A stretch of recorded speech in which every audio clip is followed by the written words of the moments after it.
Candidata, saindo da Previdência agora, indo para a administração indireta do município, ainda nessa seara de enxugamento, né, da máquina pública, eu gostaria de saber quais são seus planos, especificamente para 3 autarquias barra empresas públicas do município. Primeiro a Cesama, que é a galinha de ovos de ouro da administração indireta do município, né? A Encasa, que já tem um projeto de lei da atual administração que tramita na Câmara para a extinção da Encasa, e a Empave, que o município, inclusive, teve que fazer um empréstimo junto à Caixa para sanar o passivo da Empave. Olha, em relação a essas empresas públicas, foi o que eu disse no início, né? Ela faz parte, a reanálise dessas empresas públicas, elas fazem parte, inclusive, do enxugamento da máquina pública. Em relação à Encasa, a Encasa, gente, ela fazia muito sentido antes dos programas sociais, Minha Casa Minha Vida, né? Ela tinha uma atuação muito forte nessa questão da habitação. E hoje, o que a gente tem visto na Encasa? Cabide de emprego. Né? A Encasa ficou com as suas funções muito esvaziadas. A Encasa tem brigado aí pela questão da regularização fundiária, mas está tudo muito amarrado, muito engessado, muito demorado. Né? A gente precisa de mais agilidade nisso. Já existe um projeto, inclusive, da atual administração, que, se eu não me engano, já chegou na Câmara Municipal para extinção da Encasa. Né? Vamos deixar lá na decisão, para a decisão dos vereadores que estarão votando esse tema. Né? Em relação à Empave, né, eu vou ser sincero, eu não tenho acesso às contas da Empave. A meu ver, o poder público ele precisa ser vocacionado às atividades fins, saúde, educação, o município também contribui com a segurança, assistência social. Né? A empresa pública, quando ela existe, ela tem que ser um plus. Ela tem que trazer algo, ela não tem que retirar nada. A existência de uma empresa pública no município ela tem que ter uma justificativa plausível. Não, a Empave é uma empresa consolidada, né, que tem trazido algo para os cofres públicos do município de Juiz de Fora. Será que é isso? Sinceramente, eu não sei, porque eu não conheço as contas da Empave, porque a notícia que a gente vê é que não é isso que acontece. Agora eu vou falar, eu vou acabar com a Empave. Será que juridicamente a gente consegue fazer isso? Porque lá nós temos servidores concursados. Né? Então, eu acho que é chegar lá e fazer uma análise técnica profunda sobre a viabilidade, se nós temos como colocar realmente a Empave como uma empresa que traga retorno para o município, que não retire mais ainda dos cofres públicos. Porque o que sai através de empréstimo, a gente tem que pagar juros. Né? O que sai através de empréstimo e não retorna para o cofre público, está tirando lá, na ponta da saúde, da educação, está tirando da assistência social. Né? Então, acho que essa análise, bem criteriosa, do mesmo jeito, a mesma análise eu faço em relação à Cesama. Exatamente a mesma análise que eu fiz da Empave, eu faço em relação à Cesama. Perfeito, candidata. Agora, em relação ainda ao enxugamento da máquina pública, eu gostaria de saber se, por exemplo, agora na administração direta, se a composição com vários partidos na base do seu governo, como está posta agora, não seria um entrave, por exemplo, para a diminuição de cargos na administração direta. A senhora já ressaltou aqui que não faz esses acordos para que esses partidos se juntem à sua composição, mas mesmo assim ainda fica a dúvida se isso não seria um impasse para esse enxugamento de cargos e secretarias. Como assim? Eu já deixei bem claro, né, que eu não trouxe partidos em troco de secretarias ou de cargos públicos. Claro que não. Obviamente que nós estamos montando um grupo agora, né, um novo grupo político na cidade. São 7 partidos e tem partidos assim, bastante distintos quando a gente olha o cenário eleitoral. Tem alguns aspectos bastante distintos. O que une esses partidos em torno do seu projeto? A ideia. Né? É a ideia. É a vontade de mudar realmente a cidade. Não quer dizer que a pessoa que esteja em um determinado partido endosse, assine embaixo tudo que o administrador do seu partido faça. É o que eu falei. Né? O partido é uma coisa, as pessoas são outra coisa. Né? Não é porque o partido deles não estão mais lá no poder ou não estão disputando poder executivo que as pessoas precisam ser expurgadas da face da terra. Não, elas estão aí concorrendo às eleições, participando. Né? Isso não tem nada a ver uma coisa com a outra. Eu não enxergo essa relação. Perdão, Ricardo, eu falei em diferenças, eu errei. Na verdade, tem bastante semelhança. São partidos que hoje são considerados integrantes do Centrão. E você disse que foi construída a sua candidatura, essa aliança, lá em Brasília. Sim. Seria uma candidatura do Centrão, Sheila, fazendo um trocadilho com o que é dito. Foi construído no Brasília. São partidos que hoje integram o Centrão. Dá para falar que seria uma candidatura do Centrão? Olha, Renato, hoje o PSL, né, que é o meu partido, ele é base do governo federal, certo? Vota quase que 100% nas pautas do governo, principalmente nas pautas econômicas, voltadas ao liberalismo econômico e a outras bandeiras do partido. E hoje o que a gente tem visto é uma aproximação muito grande, né, do PSL ou do próprio governo federal com o Centrão. O líder do governo lá no Congresso é do MDB, por exemplo. Né? É o líder de governo lá no MDB. E eu não sou muito apegada a essas questões ideológicas, né, partidárias. Eu tenho o meu posicionamento de direita, isso é fato. Né? A direita racional, a direita que pensa sem extremos. Porque eu sempre pensei que todo extremo é beirada de abismo. E não, nós não queremos estar lá. Né? Eu acho que o diálogo, né, a boa política, a conversa, ela sempre tem espaço na democracia. Candidata, já passamos aí de meia hora de entrevista, mas pode ficar à vontade para tomar água, porque a gente vai até meio-dia aqui nessa entrevista que a gente tem feito com os candidatos na série Eleições 2020, Voto e Cidadania do Grupo Solar de Comunicação. Estamos recebendo hoje a candidata da coligação Sim para o Juiz de Fora, Sheila Oliveira, e a gente... Nesse momento, eu gostaria só de lembrar que essa entrevista que está ao vivo na CBN, ela vai ao ar também nas redes sociais do Grupo Solar de Comunicação ainda nesta quarta-feira. Mas eu queria só, da minha parte, pelo menos, encerrar para a gente passar para outros temas, no seguinte sentido. Vamos imaginar, e essa é a intenção dos candidatos que vêm aqui, de que a partir de 1º de janeiro você assuma a Prefeitura de Juiz de Fora. Você tem como concorrente hoje a candidata deputada federal Margarida Salomão, do PT, que tem dito, e isso tem sido mostrado pelo próprio prefeito Antônio Olmos, que ela tem sido a deputada mais atuante no sentido de trazer emendas para Juiz de Fora. Como seria a sua relação, por exemplo, nesse sentido, já que o PSL nacionalmente tem esse embate muito acalorado com os partidos de esquerda, mas como seria a sua relação, por exemplo, num eventual governo com candidatos de esquerda como a deputada Margarida Salomão? Olha, Ricardo, os recursos da deputada Margarida Salomão seriam extremamente bem-vindos e importantes. E eu tenho consciência que realmente ela já traz muito recurso para a cidade de Juiz de Fora. Eu não sou uma pessoa mentirosa nem leviana. Né? Ela já é deputada federal há muitos anos e a base de votação da deputada Margarida Salomão é Juiz de Fora. E se porventura eu for eleita prefeita e não ela, os recursos dela serão sempre muito bem-vindos na cidade e ela pode ter certeza que muito bem empregados também. E eu, como deputada estadual, também já tive a oportunidade de estar indicando muitos recursos para a cidade de Juiz de Fora, provenientes de emendas e também outros recursos, fora as emendas parlamentares, que nós conseguimos junto a ministérios e outras atuações também. Trabalho muito em parceria com outros deputados, o deputado federal Charles Evangelista, por exemplo, onde só para a saúde, nesse momento de pandemia, nós encaminhamos aqui para a macro-região de Juiz de Fora mais de 13 milhões de reais. Fora os outros projetos que a gente trouxe para a cidade. Projeto Mais Genética, de 1.700.000 só em material genético, que nós adquirimos, já foi adquirido pela Emater. Fora o investimento na educação, que eu encaminhei 2 milhões de reais para Juiz de Fora e a pequena região aqui, 50 mil reais para cada escola estadual do município, para aquisição de equipamentos e muitos outros valores aí em emendas parlamentares. Elas são extremamente importantes para a administração e todos os deputados que quiserem encaminhar, eu sendo prefeita, nós receberemos de bom grado e serão muito bem empregados.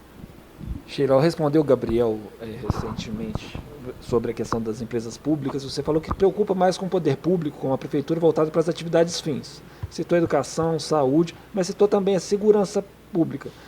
Como delegada licenciada da Polícia Civil, como deputado estadual, a gente sabe que a segurança pública é uma prerrogativa do governo do Estado. Como você acha que a prefeitura pode ajudar para atacar os indicadores da cidade, melhorar esses indicadores? E que proposta você traz para tentar, nessa parceria, que não é uma prerrogativa do município, que fique claro, mas como você acha que o município pode ajudar a melhorar os indicadores de segurança pública na cidade? Olha, Renato, o município pode fazer muita coisa pela segurança pública da cidade. Muita coisa mesmo. Como, por exemplo, a gente pode viabilizar o Fundo Municipal de Segurança Pública. Isso já é uma política federal, né, de estarem leiloando bens adquiridos pelo tráfico de drogas, valores muitas vezes altíssimos, apreendidos para estarem direcionando aos estados e os municípios para financiar as questões de segurança pública. E Juiz de Fora não tem um fundo municipal organizado. Esse fundo, né, ele pode estar fazendo interlocuções com empresas, instituições, nós podemos estar fazendo contratos e convênios, ele pode servir para investimento na atividade finalística mesmo de segurança pública na própria Guarda Municipal e também na promoção de programas de prevenção ligados à área da saúde, educação e assistência social. Então, esse fundo eu acho assim, primordial. Sem dinheiro, é difícil a gente, né, viabilizar as coisas, principalmente os programas na área de prevenção, que são importantíssimos para a diminuição da criminalidade. A gente não pode negar isso. E também eu já tinha um projeto bem estruturado, chamado GIFORSEG, que seria um gabinete interinstitucional das forças de segurança. Eu cheguei até a apresentá-lo enquanto vereadora, mas como ele tinha essa impossibilidade de iniciativa, teria que ser apresentado pela mesa, nós chegamos até a desenvolver um aplicativo muito bacana. O pessoal do Instituto Federal desenvolveu esse aplicativo, e ele já está pronto, né? O que seria isso? Um gabinete integrado das forças de segurança. Juiz de Fora hoje cedia todas as forças de segurança que são previstas na Constituição Federal. Então, eu acho que essa melhoria na comunicação, oferecimento de uma estrutura para que eles trabalhem melhor a questão da inteligência, uma vez que nós estamos numa área de divisa aí com o estado do Rio de Janeiro, que tem seus problemas graves aí na área de segurança, seria uma outra proposta também. Um fortalecimento da Guarda Municipal, né? Isso, claro que não tem como fazer isso a curto prazo, mas é um sonho, é um projeto, e eu acho muito plausível, inclusive, estar transformando a Guarda Municipal numa Polícia Municipal, para estar sendo coadjuvante da Polícia Militar, claro que dentro das suas atribuições, por que não? Inclusive armada com equipamento letal, Sheila? Olha, por que não? Né? É um caso a pensar, por que não? Se tiver gente suficiente, estrutura, capacitação e treinamento para isso, por que não? Aqui em Juiz de Fora mesmo nós temos espaços para capacitação, nós temos integrantes das forças de segurança aqui, tanto da Polícia Civil, quanto da Polícia Militar, quanto da Polícia Federal, extremamente capacitados, são instrutores que dão aula nas academias de Polícia Federal e de Polícia Estadual. Por que não capacitar aqui mesmo, na cidade de Juiz de Fora? Eu não vejo problema nenhum em relação a isso. Os seguranças privados utilizam armas de fogo, né? São capacitados para isso. Qual a diferença de um guarda municipal concursado para um policial militar concursado? Entendeu? Claro que tem que ser, né, dos quadros efetivos da segurança pública quanto da responsabilização. Mas o fortalecimento da guarda é uma outra proposta para a segurança pública e outras questões também, como, por exemplo, a troca, a melhoria na iluminação pública. Isso é segurança pública. Hoje a cidade, em muitos pontos, se encontra em meia escuridão, né? E a gente vê ali muitos pontos de venda de drogas, de usuários, pessoas mesmo mal intencionadas que atacam mulheres, pessoas mais vulneráveis que às vezes chegam depois do dia cansado de trabalho, desce do ônibus, tem medo de caminhar pelo bairro. Pensar de onde viria o recurso para isso. O município vive uma situação bastante difícil. O Estado, idem, que é o Estado quem faz investimento, por exemplo, com o programa Olho Vivo. E de onde viria recurso para essas ações? Claro, seriam importantes. Melhoria de iluminação pública, ampliação do programa Olho Vivo, que também é citado no seu programa de governo. Mas você acha que tem espaço para investimento nesse segmento? Então, você perguntou para mim quais são as nossas propostas, né? Isso são propostas. Agora, esses recursos, eles vêm justamente da pergunta que eu já respondi, que é a questão da gente estar reequilibrando as contas públicas, né? Trazendo a um patamar adequado, para que depois a gente ganhe força para estarmos investindo em infraestrutura e em outras áreas também. E o próprio Fundo Municipal de Segurança Pública, eu falei, é um meio da gente estar conseguindo recursos. Juiz de Fora apreende muitos valores que muitas vezes são depositados para a União e não retornam para cá, por conta da falta de organização, e da organização de um fundo que já poderia ter sido criado há muito tempo. Candidato, mas só esses bens apreendidos, por exemplo, seriam suficientes para conseguir viabilizar esse fundo e posteriormente também essas suas propostas? Não, não só isso, foi o que eu disse. A gente precisa reequilibrar as contas públicas para que nós conseguirmos ter capacidade de investimento novamente. Todo mundo sabe que hoje Juiz de Fora não tem capacidade de investimento, mas nem por isso eu preciso deixar de colocar as minhas propostas. Senão bastaria eu chegar aqui e falar assim, gente, eu não tenho proposta, meu plano de governo está vazio, porque primeiro eu preciso arrumar dinheiro. Mas tá aí, eu vou arrumar, e depois que a gente arrumar dinheiro, a gente vai fazer o quê? Então, vocês precisam saber quais são os meus pensamentos, as minhas, não só minhas, né? De várias pessoas que me ajudaram aí na construção desse plano de gestão. Eu queria passar para outro tema, para a gente aproveitar ao máximo aqui os temas que a gente ainda tem que discutir, que seria a mobilidade urbana. Candidata, quais seriam os seus projetos, as suas ações imediatas na questão da mobilidade urbana, que hoje tem, talvez, o seu calcanhar de Aquiles no transporte coletivo? Olha, mobilidade urbana é planejamento, né? Nós precisamos de metas e de planejamento.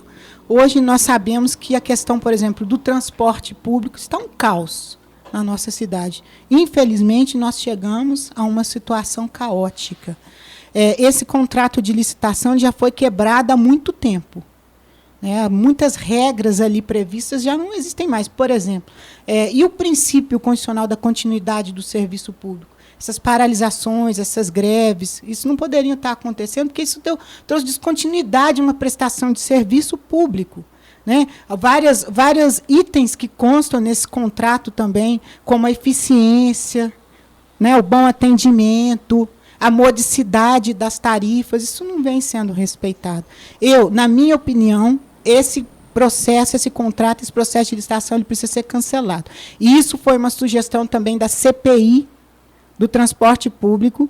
Enquanto vereadora, eu votei a favor da instalação dessa CPI, só não consegui, né, participar ativamente, mas acompanhei de perto, e eles fizeram um relatório muito rico, e inclusive sugerindo, já desde aquela época, né, o término dessa licitação, para que a gente possa ter a possibilidade de fazer um estudo e reformular todo o sistema de transporte público de Juiz de Fora, porque hoje é um sistema provinciano e Juiz de Fora precisa ser levada para outro patamar de evolução e de tecnologia. Você tem uma ideia de qual seria esse novo modelo, Sheila? Por exemplo, na cidade há muito tempo é discutido propostas de troncalização do sistema, para não ser necessário que todos os ônibus façam centro-bairro, como acontece hoje.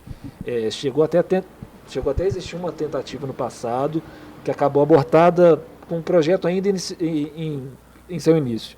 Você tem alguma ideia de qual modelo seria mais adequado para a cidade, ou isso ainda vai passar para estudos? Então, muitas cidades do porte de Juiz de Fora, inclusive que eu conheço, já utilizam sistemas de BRTs, que fazem essa ligação entre as regiões da cidade, passando pelos eixos centrais. Eu penso que seria um bom modelo para Juiz de Fora. E depois colocaríamos outros, às vezes, transportes menores, né, micro-ônibus, que seriam a preços mais baratos, mais módicos, fazendo, né, o entorno. E também eu vejo muita possibilidade de estarmos abrindo as portas para outros transportes alternativos. Por que não, gente? Isso faz parte da realidade mundial. A gente sabe que, às vezes, o ônibus para lá na porta da comunidade, não tem como subir. E aí a pessoa idosa, como é que sobe lá? E a pessoa que fez uma cirurgia, por exemplo, não tem dinheiro para pagar o Uber, para pagar o táxi, para chegar até lá. Precisa, né, de um transporte alternativo com preço justo. Mototáxi? Sim. Por que não? É uma realidade. Né? Todos os grandes centros precisam disso. Juiz de Fora precisa ser encarado como um grande centro e não como uma província. Candidata, só voltando um pouquinho na questão do processo licitatório, né? Os contratos eles foram firmados em 2016 e eles têm vigência de no mínimo 10 anos, né? Prorrogáveis ainda por mais 10. Eu gostaria de saber qual que vai ser o gancho jurídico que a senhora e o seu governo vão pegar para tentar sair desse contrato. Eu já falei aqui, né? Tem itens no contrato que foram quebrados. É uma quebra contratual, ineficiência, descontinuidade do serviço público, a não modicidade das tarifas. Tem outros itens lá no contrato, como, por exemplo, que precisa de uma avaliação constante, feita, inclusive, com pesquisas com a população acerca da qualidade do transporte público. Quando que isso foi feito? Nesses anos todos aí de contrato. Como que isso foi feito? Quando que foi feito? não foi feito. Então, são vários itens, eu não tenho como ficar elencando todos os itens aqui, que foram quebrados. A quebra de contrato pode muito bem, né? A quebra das relações contratuais pode muito bem extinguir a licitação, isso sem problema nenhum. Mudando um pouco do tema, falando de educação, Sheila, uma das suas propostas que me chamou a atenção, analisando o que você foi colocado em seu site, em seu plano de governo, é a proposta de tentar implementar em Juiz de Fora uma escola em tempo integral na rede municipal. É uma bandeira defendida até por outros candidatos, é uma bandeira defendida por educadores, mas tem o lado operacional da coisa. Juiz de Fora hoje tem um déficit no quadro um quadro efetivo de professores municipais muito grande. A maioria dos professores que estão colocados nas salas de aula, que hoje estão parados inclusive, né, são temporários. Como fazer para implementar uma escola em tempo integral? Se você pretende repor esse efetivo, fazer concurso público, a prefeitura já sugeriu uma mudança de carreira. Hoje a carreira são de 20 horas, a prefeitura queria ampliar para 30 horas para evitar que os gastos com funcionalismo batessem no teto da lei de responsabilidade fiscal. Como solucionar esse déficit no quadro do magistério com a proposta de implementação da escola em tempo integral? Então, como eu já disse, são propostas, né? É o ideal. Eu acho que ninguém pensa o contrário, né? Que seria muito importante nós termos escola em tempo integral. Eu mesmo, como mãe, né, sou mãe de 4 filhos, os meus filhos a vida toda estudaram em escola integral. Claro que na escola particular, né? Mas, infelizmente, a grande maioria não tem condição de pagar. É caro, né? Então, mas para mim foi assim, tudo de bom. O filho está na escola, ele está protegido, né? A mãe que ganha um salário mínimo, como que ela vai pagar outro salário para alguém tomar conta do filho no contraturno? Então, é uma situação muito difícil, muito complexa, né? É um sonho, está no nosso projeto, né? Está lá nas nossas metas, nós construímos o nosso plano de educação. Nós construímos, não. Ele foi construído, vou ser muito sincero, por especialistas da educação municipal de Juiz de Fora, doutores, mestres, pessoas que estão ali há anos nas mais diversas áreas da educação municipal. Tá? O plano foi idealizado por eles e eles propuseram um sistema de metas a curto prazo, metas a médio e a longo prazo. E essa é um tipo de meta a longo prazo, né, que nós temos a esperança de conseguir. Tá? Talvez de forma progressiva, com uma escola piloto primeiro e depois aumentando, né? Quem sabe? Seria o ideal, tudo de bom. Escola em tempo integral é uma realidade mundial e dos países desenvolvidos. Agora, você falou a questão grave e importante, né, dos professores aqui de Juiz de Fora, a maioria são contratados.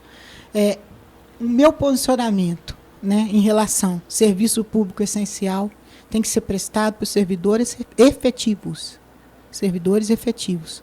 Né? Nada contra os contratados, mas a gente precisa viabilizar a realização do concurso público. Que não seja 100% agora, mas isso precisa ser feito.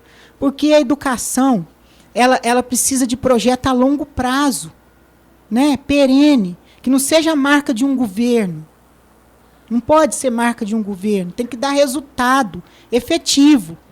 A educação tem que trazer resultado para a criança, para o adolescente. Né? Então, assim, precisa do concurso público? Precisa. Como que você vai investir, por exemplo, em capacitação de um professor contratado que você não sabe se amanhã ele estará ali? Né? Você não sabe se ele estará ali. Eu não estou nem falando que não existe comprometimento, porque existe. Eu sei que tem muitos professores contratados que eles se comprometem, se amam, o que fazem. A maioria, aliás, para ser professor tem que gostar muito do que faz, né? Que não é uma tarefa fácil de jeito nenhum. Mas o poder precisa investir em capacitação. E para isso precisa ser ali o servidor efetivo, né? Para que essa capacitação não se perca. E para que não haja uma descontinuidade no ensino, nos projetos desenvolvidos. Tá? Candidata, ainda no tema educação, agora em relação à rede municipal de ensino, especificamente as aulas presenciais, muitos consideram que o ano de 2020 é um ano perdido por conta da pandemia de Covid-19. Eu gostaria de saber, então, se, caso eleita, quais são seus planos para a volta das aulas presenciais na rede pública? Essa volta seria viabilizada somente com uma vacina, por exemplo, ou a senhora acha que tem condições de fazer essa volta sem a vacina? Olha, inicialmente esse retorno ele deve ser feito obedecendo todos os protocolos de saúde estabelecidos para a área da educação.